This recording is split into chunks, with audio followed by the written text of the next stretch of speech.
सबसे पहला सवाल है तेजस नेटवर्क्स को लेकर। इसमें आज हुआ क्या है कि 422.50 रुपये या 6% तक की गिरावट हमने देखी। रिजल्ट्स का इम्पैक्ट है जिस वजह से स्टॉक गिर रहा है।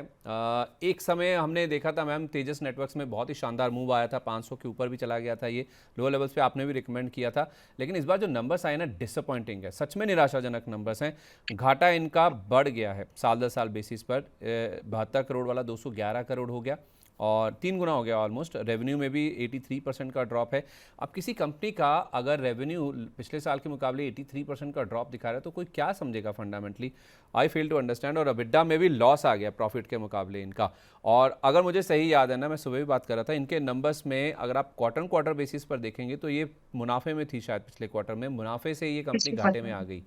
तो उस हिसाब से तेजस नेटवर्क्स पे अब एक सवाल भी था किसी का, गणेश कुमार गुप्ता जी का, फेसबुक पे सवाल है, कह रहे हैं कि क्या किया जाए। 556 में मेरा खरीद है, 50 शेयर लिए हुए मैम 556 पर।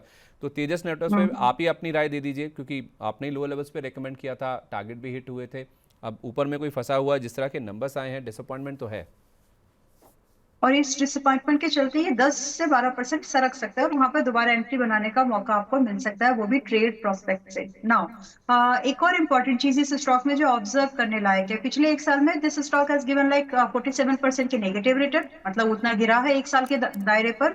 और मजे की बात नहीं है, दुख की बात यह है, मतलब ऐसे बोलते थे ना मजे की बात यह है, बट दुख की बात यह है कि इसमें हम्म। 7% से ज्यादा एक साल के अंदर रिटेल्स ने पोजीशन इंक्रीज की है, डिलीवरीज हुई है। यानी उन्होंने गिरते भाव में, ये गिर रहा है, लोगों ने होल्ड कर रखा है, ना 10% पे निकले, ना 15 पे, ना 20 पे, ना 25 पे, ना 35 पे।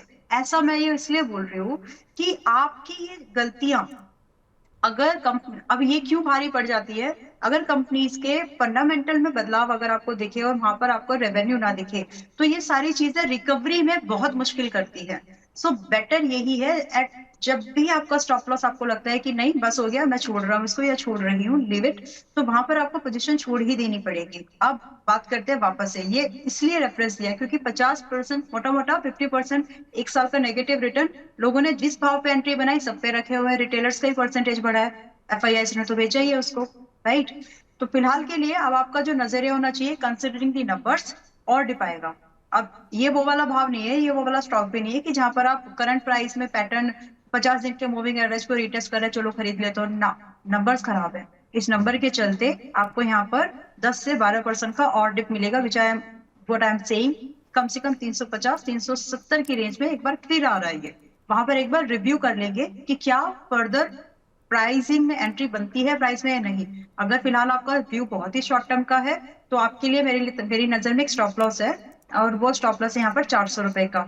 मैनेज करो उसको, अगर ये बचा तो ठीक है, नहीं बच रहा है तो फिर इसको 350 360 पर एक बार दोबारा रिव्यू करेंगे, खरीदना या नहीं। बाकी जब तक 400 मतलब बचा हुआ है, जिंदा है, till then you can have a hope कि यहाँ से 480 550 वगैरह दोबारा जा सकता है। बट नंबर्स खराब है, इसलिए स्टॉप लॉस स्ट्रिक्टली श्रद्धा के साथ पूरा करना, आई मीन फॉलो करना। ठीक है, ओके, सारी चीज़ आपने बता दी। अगर आपके पास पोजीशन है तो आपको क्या स्टॉप लॉस रखना चाहिए, किसके साथ होल्ड करना चाहिए, और नीचे में जब आपको 350 360 370 की रेंज में मिलेगा तो रिव्यू करना है, अंधाधुंध नहीं खरीदना है, रिव्यू करना है, उन लेवल्स पर दोबारा मिले, क्योंकि ये 10 से 15% की और डाउनसाइड, इसमें 10 से 12% की और डाउनसाइड है और फिसल सकता है नंबर्स जिस तरह के आए हैं। तो उस चीज़ को आप ज़रूर ध्यान में रखिए। रचित सर, आप सूरज एस्टेट डेवलपर्स को देखिए, ये एक रीडेवलपमेंट वाली कंपनी है सर, मुंबई में बेसिकली ये रीडेवलपमेंट का काम करते हैं। आज इस स्टॉक में ना 17.5% तक की तेज़ी हमने देखी। बाजार जो हाई लेवल से फिसला है ना, उसका भी ज़्यादा इंपैक्ट स्टॉक में नहीं दिखा। अब सर इन्होंने एक प्लॉट खरीदा है दादर वेस्ट में, इन्होंने 8.5 करोड़ रुपए की रकम में एक ज़मीन खरीदी, एक प्लॉट खरीदा है। और चूंकि जैसे मैंने कहा ये रीडेवलपमेंट का काम करते हैं, तो जो लैंड ऑनर्स होते हैं वहाँ पे उनको इनको कुछ एरिया देना होगा, कुछ फ्लैट्स बनाकर देने होंगे, उसको ध्यान में रख लेना। तो टोटल कॉस्ट इनकी बैठती है इस प्लॉट की करीब 18 करोड़ के आसपास की। लेकिन इसकी जो जीडीवी है, ग्रॉस डेवलपमेंट वैल्यू है इस प्लॉट को जो इन्होंने खरीदा है, वो 100 करोड़ रुपए के आसपास की है। यानी कि 18 करोड़ को अगर मैं 100 करोड़ से कंपेयर करूं, तो जो कॉस्ट के मुकाबले इनका जो एक्सपेक्टेड रिटर्न है वो करीब 450% के आसपास, यानी कि 5.5 गुना के आसपास जीडीवी टोटल जो ज़मीन की कॉस्ट है उसके मुकाबले नज़र आ रही है। यही कारण है सर कि स्टॉक इतना रिएक्ट करता हुआ दिखा था, ये इतना शार्प मूव इसमें आया भी है। सर इसका तो बाजार ने ऑलमोस्ट जो इम्पैक्ट है उसको पचा लिया, और अब आगे क्या करना चाहिए? देखिए क्लियर केस है सर, कंपनी थोड़ी सी छोटी है और महीम और इन सब एरियाज में ना इनका अच्छा डेवलपमेंट प्रोजेक्ट चल रहा है। जिस तरीके से मूव कर रहा है कोई बड़ी बात नहीं है, आपको बहुत कंफर्टेबली 268 लेवल्स तक ये एक बार जाता हुआ दिख जाए और वहां पे थोड़ा सा सप्लाई पॉइंट आता हुआ देखने को मिल सकता है। अगर आप ये बोलेंगे क्या अब यहाँ फ्रेश एंट्री करनी चाहिए, मेरे को रिस्क रिवॉर्ड बहुत ज्यादा फेवरेबल नहीं लग रहे हैं, क्योंकि जिस तरीके से पोजीशनड है, हल्का सा भी मार्केट करेक्ट करता है तो अपसाइड तो कहीं ना कहीं कैप्ड है, बट डाउनसाइड जो है ये आपको आता हुआ देखने को मिल सकता है वापस 212 रुपए के आसपास। वहां पे एक सपोर्ट लेगा, फिर थोड़ा सा होवर करेगा, और कंपनी के साइज को देखते हुए बहुत कंफर्ट नहीं मिलता है। तो जिनके पास है हायर लेवल पे एग्जिट करें, फ्रेश पोजीशन के लिए we have better position stocks, वहां पे ध्यान दे सकते हैं। मतलब मुनाफा बन रहा है तो लेने की कोशिश करें या फिर उछाल पर एग्जिट की ही कोशिश करें? बिल्कुल बिल्कुल सर, मतलब फ्रेश ठीक है। पोजीशन के लिए करेक्ट कर लेने दीजिए, तब देखेंगे। इन लेवल्स पे एंट्री एडवाइजेबल नहीं है। ठीक है, मौजूदा लेवल्स पर फ्रेश खरीदारी के बारे में मत सोचिए। वीएलएम मैम जरा एचडीबी फाइनेंशियल देखिए, काफ़ी लंबा एक कंसोलिडेशन का या फिर एक अंडर परफॉर्मेंस का दौर देखने के बाद अब इस स्टॉक में मूव बना है और राइटली सो नंबर्स का जो इम्पैक्ट है वो स्टॉक पे दिख रहा है। इनका जो मुनाफा है 41% ग्रो किया है और ऑलमोस्ट 22% के आसपास इनकी एनआईआई ग्रो की है, जिस वजह से आज इसने 12.5% तक का मूव शो किया है। 555 रुपये का इसका मैम मैं देख रहा था 52 वीक लो था और वहाँ से करीब 30% के आसपास की रिकवरी इस शेयर में आ चुकी है। और कितना दमखम है इसमें ऊपर जाने का? संदीप जी, आज ये गैप अप हुआ था और गैप अप के बाद से सीधा हम लोग, मतलब वो जो गैप अप पॉइंट था उसके बाद 1 या 2 रुपए और गया, फिर वापस से नीचे ही आ रहा है। सो अभी दमखम तो है, सेक्टर से सस्ता भी है, प्रॉफिट भी है, और 52 वीक वाले लो के रेंज के आसपास भी है। मतलब इसके लिए ये बात इसलिए बोलना पड़ रहा है क्योंकि ये बड़ी रेंज में ट्रेड करता है, बीटा इसका भी हाई है।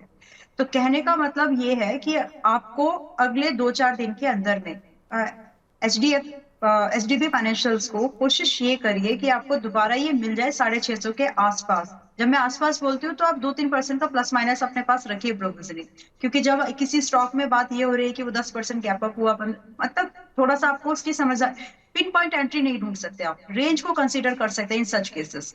तो 650 के आसपास आप इसमें चाहें तो दोबारा एंट्री ढूंढ सकते हैं, and you should wait for another 2 to 3 days। इन 3-4 दिन के अंदर में एक बार कोई भाव ऐसा आ जाएगा, मतलब कोई दिन ऐसे आ जाएगा जो 650 के आसपास आपको मिलेगा ही।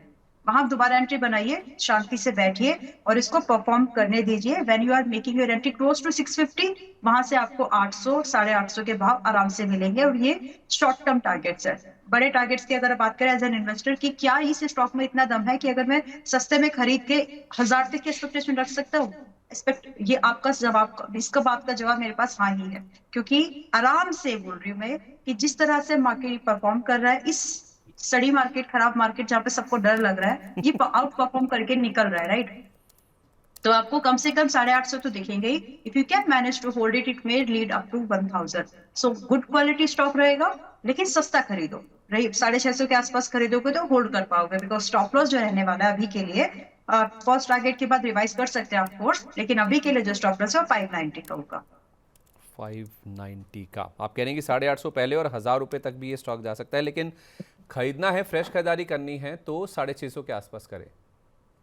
हाँ, ठीक है रचित सर, एक बार जीएमडीसी देखिए। जीएमडीसी में आज हमने 19.5% तक की तेज़ी देखी है। स्टॉक ने अपना नया रिकॉर्ड हाई भी टच किया है 743 रुपीज़ का। भारी वॉल्यूम्स के साथ इस शेयर में सर आज हमने जो बाइंग इंटरेस्ट है वो बनता हुआ देखा। इन्होंने ना एक एनएमडीसी के साथ एक करार किया है। एनएमडीसी के साथ जो करार किया गया है उसमें गुजरात में रेयर अर्थ एलिमेंट्स को एक्सप्लोर करने के लिए जो करार है वो किया गया है। जीएमडीसी नहीं, एनएमडीसी के साथ इन्होंने करार किया है रेयर अर्थ एलिमेंट्स को एक्सप्लोर करने के लिए। सर जीएमडीसी में और कितना पोटेंशियल है? बहुत अच्छा चल चुका है ये शेयर, और दमखम है क्या इसमें?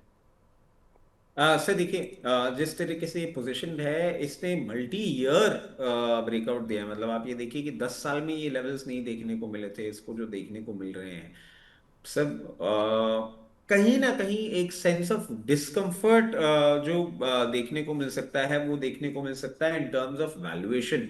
ये जो स्ट्रेच कर रहा है अब इसमें हमें करना क्या चाहिए, इसमें प्रोसेस ये रहना चाहिए जिस तरीके से पोजिशंड है, इतने रनअप के बाद स्टॉप लॉस भी कोई आपका बहुत पास का नहीं है, 680 का स्टॉप लॉस रहेगा। उसके ऊपर जब तक मेंटेन कर रहा है तब तक फर्दर अपमूव आपको देखने को मिल सकता है, जो कि इसको बहुत कंफर्टेबली 780 लेवल्स तक लेके जा सकता है। कॉशियस अप्रोच फ्रेश पोजीशन के लिए एडवाइजेबल नहीं।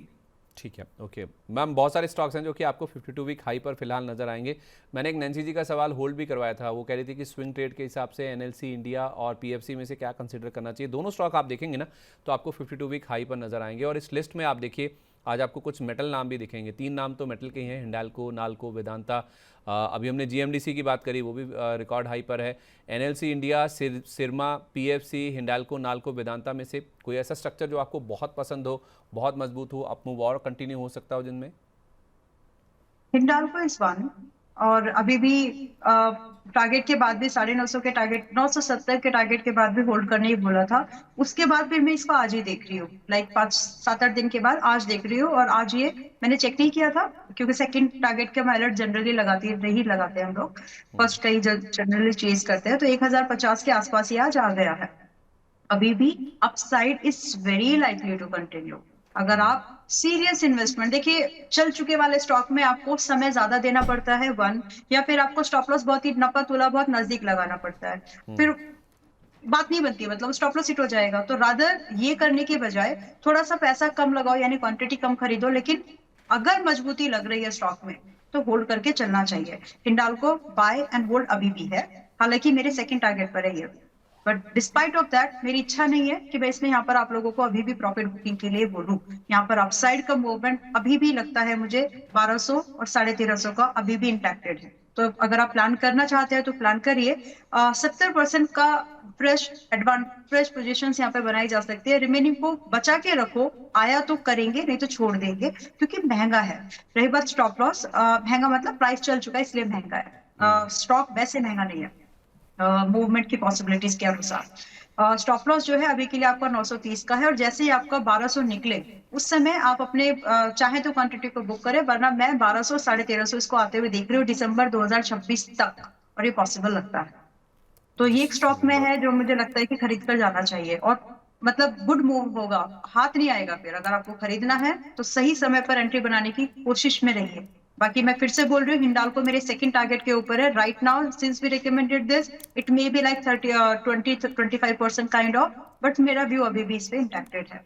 सिमिलरली जीएमडीसी की रील आपने मुझे जो मतलब मनी 9 का जो टैग करके होता है, 950 का जीएमडीसी का टारगेट था। 10 अप्रैल से 15 अप्रैल के बीच में रिकमेंडेशन थी, उसमें शायद 580 था, अभी 700 के ऊपर का है ये।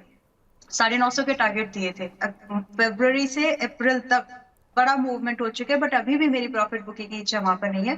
950 का टारगेट है, प्लीज होल्ड फॉर दैट। आपने हिंडाल्को मुझे लगता है सबसे पहली बार शायद 600 650 के आसपास दिया था, राइट?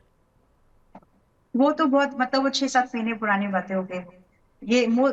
मतलब वो तो पुरानी, थैंक यू कि आपने, मैं उसको छेड़ना नहीं चाह रही थी क्योंकि नहीं नहीं, पुरानी बात हो गई है। 850 900 के टारगेट भी थे। मुझे आज ही याद आया जब मैंने देखा ना इसने रिकॉर्ड हाई टच किया, 1000 का लेवल भी पार किया है, तो मुझे याद आया कि बहुत नीचे के लेवल्स पर आपने रेकमेंड किया था। जी, ठीक तो है, वहां से तो 50-60% है। All credit goes to you. Rachit sir, आपका कोई स्टॉक इसमें से, जो ये स्टॉक सारे अच्छे मूव किए हैं या 52 वीक हाई वाले, मैं लिस्ट दिखा दीजिए एक बार रचित सर के लिए एक बार, ये वाली सर। आप म्यूट हैं सर। एनएलसी इंडिया अभी भी अच्छा लगता है जिस तरीके से पोजिशनड है। एनएलसी के अलावा अभी भी नैल्को और वेदांता, ये दो एनएलसी होंगे एनएलसी जो इंडिया फोकस में रह सकते हैं। एनएलसी इंडिया अभी भी या हमेशा से अच्छा लगता है? नहीं नहीं, एनएलसी इंडिया तो सर मतलब मैं आपको बताऊं, मुझे तो जब लोअर लेवल्स में था तब भी अच्छा लगता था, तब भी हम्म, एक मल्टी बैगर स्टॉक लगता था, अभी भी लगता है बहुत पोटेंसी है। कंपनी बहुत पसंद है, मैनेजमेंट अच्छा लगता है। नैल्को पे भी नजर रख सकते हैं और वेदांता पे भी नजर रख सकते हैं। ये तीनों शेयर बहुत ही अच्छे लगते हैं सर, और जब भी मार्केट में रिस्पाइट आता है ये अच्छा मोमेंटम देते हैं। इसके साथ साथ सर एक चीज ऐड कर देता हूं, अभी यही एक्चुअली मैं बैक स्टेज बैठ के ढूंढ रहा था, और ड्रेजिंग कॉर्पोरेशन पे नजर रख लीजिए। 960 लेवल्स पे चल रहा है, 998 का होगा पहला टारगेट, 1080 का होगा दूसरा टारगेट। आई रिपीट, 998 पहला टारगेट, 1080 दूसरा टारगेट, 913 के स्टॉप लॉस के साथ ड्रेजिंग कॉर्पोरेशन पे नजर रख सकते हैं। 913 का स्टॉप लॉस, राइट? जी। ओके, ठीक है। तो इन लेवल्स पे मतलब आप कह रहे हैं कि फ्रेश खरीदारी के लिए आपने कॉल दिया है? बिल्कुल बिल्कुल। ठीक है, तो ड्रेजिंग में आप खरीदारी कीजिए।